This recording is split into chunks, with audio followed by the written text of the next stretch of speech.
The era of artificial intelligence as just another tool is over. It has become vital infrastructure, every bit as critical as energy and the internet. Real power today belongs to those who control this triad: energy, internet, and artificial intelligence. They operate as separate systems, yet they are deeply intertwined.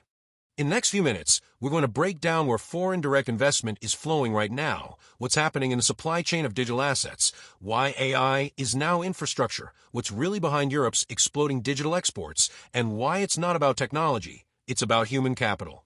We'll also look at the Genius Act, America's first comprehensive regulatory framework for payment stablecoins, and several other critical shifts. This is an incredibly dynamic environment. Money is more expensive, inputs are more expensive, infrastructure is vital, and right in the middle of it all sits your business, or the company you work for. Let's dive in. In 2024, global capital voted, and the verdict was clear. The United States attracted $279 billion in foreign direct investment. Canada pulled in $64 billion. Brazil remained the top destination in South America with $59 billion, driven by renewable energy and manufacturing. Mexico recorded $37 billion, fueled by its central role in the reshoring of supply chains into North America. At the same time, China saw a significant decline. Why is capital moving this way? It's not just looking for cheap labor or a good location anymore.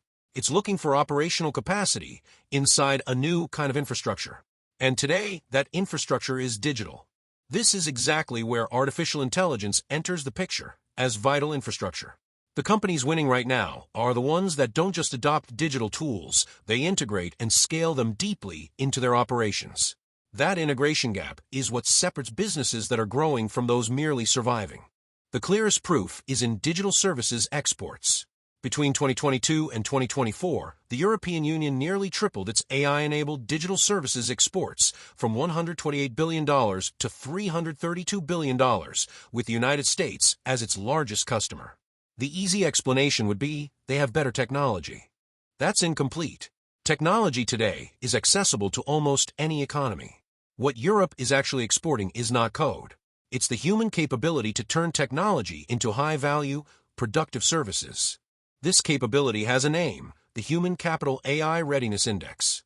It measures how well a workforce's digital skills and ability to integrate AI into real business processes are developed. Europe scores high on this index. Most economies in Latin America are still building it. And while they build, the gap in digital exports keeps widening. The conclusion is straightforward. It's no longer about having access to artificial intelligence. It's about knowing how to turn it into revenue. That depends on people, processes, and decisions, not just software licenses. And here's the catch. The moment your operations depend on AI, they also depend on the infrastructure that powers it. That creates real dependency. The smart move isn't to reject it. It's to understand it clearly and have concrete alternatives if one platform becomes unavailable. Speaking of infrastructure, money itself is being redesigned. President Trump signed the Genius Act, the first comprehensive regulatory framework for payment stablecoins in the United States. This isn't niche technical legislation. It's a clear statement that the U.S. government intends to lead and control the infrastructure of digital money. The context says everything. Monthly transactions on public blockchains reached 3.8 billion operations at the beginning of 2025, a 96% increase in just 1 year. Traditional financial institutions are already custodying digital assets and issuing their own stablecoins. The digital financial system is no longer an experiment. It's a real market.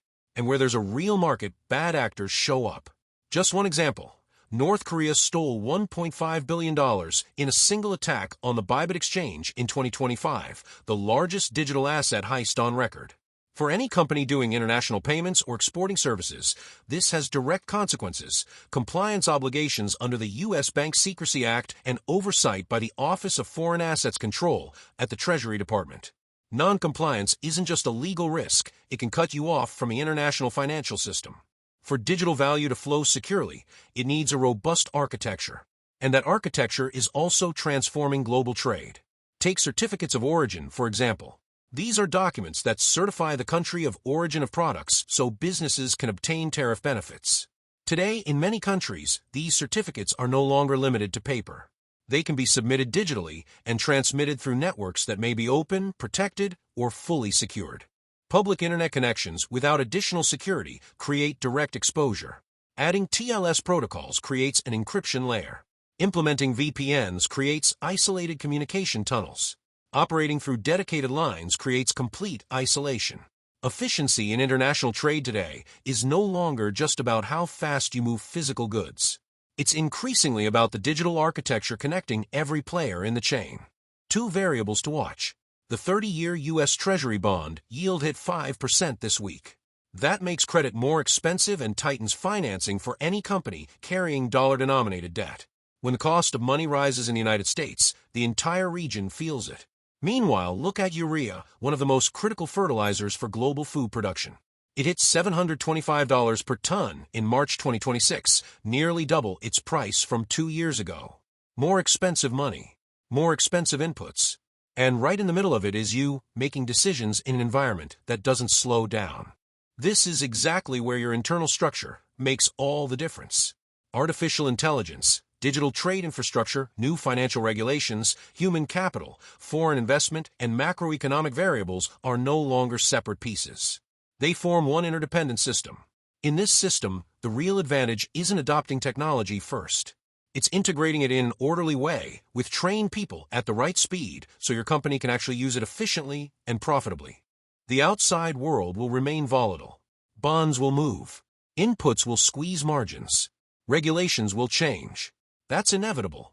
But your company doesn't have to react improvisationally every time a variable shifts. You can anticipate. You can build structure. You can operate with real intelligence. If you want to implement all of this in your business, I invite you to visit Carlos Bastida's website. There you'll find his full portfolio of services in business intelligence, supply chain, and soft skills training. The link is in the description. Before we finish, here's a question for you. How important do you think the combination of technology, processes, and people development is for a company to be truly competitive today? Drop your answer in the comments. I read every one.